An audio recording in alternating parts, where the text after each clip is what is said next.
আসসালামু আলাইকুম। সবাই কেমন আছেন? তাসমিনের রান্নাঘরে সকলকে আমন্ত্রণ। আজকে রান্না করব মিষ্টি কুমড়ো ভাজি। মিষ্টি কুমড়ো ভাজির জন্য নিয়েছি ধনিয়া পাতা, 3টা শুকনো মরিচ টুকরো করে নিয়েছি, 2টা কাঁচা মরিচ ফালি করে নিলাম, 2টা ছোট সাইজের পেঁয়াজ কুচি করে নিয়েছি। মিষ্টি লাউ আমি এরকম মোটা করে কেটে নিয়েছি খোসা সহ। মিষ্টি লাউ আগেই ধুয়ে নিয়েছি আমি। মিষ্টি লাউ কচি তাই খোসা সহ কেটে নিলাম।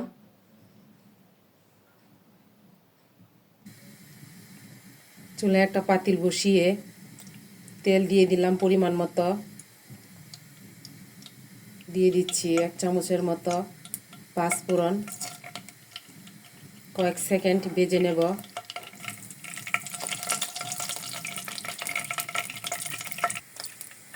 পাঁচফোড়ন ভাজা হয়ে গেছে, দিয়ে দিচ্ছি শুকনো মরিচ, দিচ্ছি পেঁয়াজ ভাজা হয়ে গেছে, দিয়ে দিচ্ছি মিষ্টি কুমড়ো,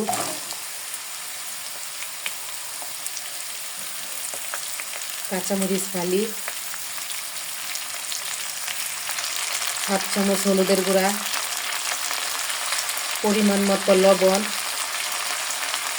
নেড়ে চেড়ে মিশিয়ে নিচ্ছি।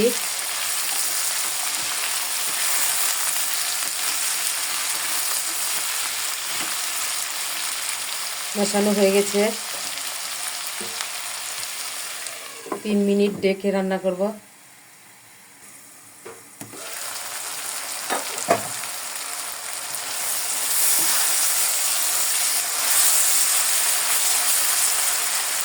ঢাকনা সরিয়ে নেড়ে চেড়ে দিলাম। বেশি নেড়ে চেড়ে দেওয়া যাবে না, তাহলে মিষ্টি কুমড়ো ভেঙে যেতে পারে।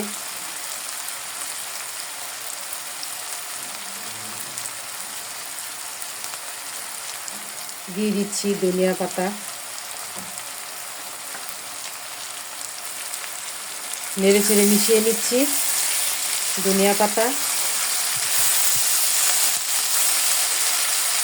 মিষ্টি কুমড়ো থেকে পানি উঠে পানিটা শুকিয়ে নিব।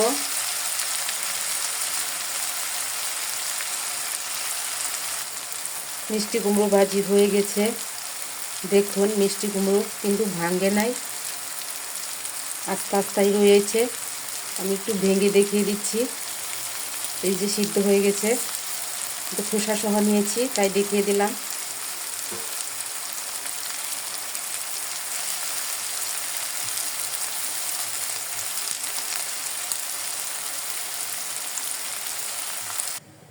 মিষ্টি কুমড়ো ভাজি হয়ে গেছে, পরিবেশন করে নিয়েছি।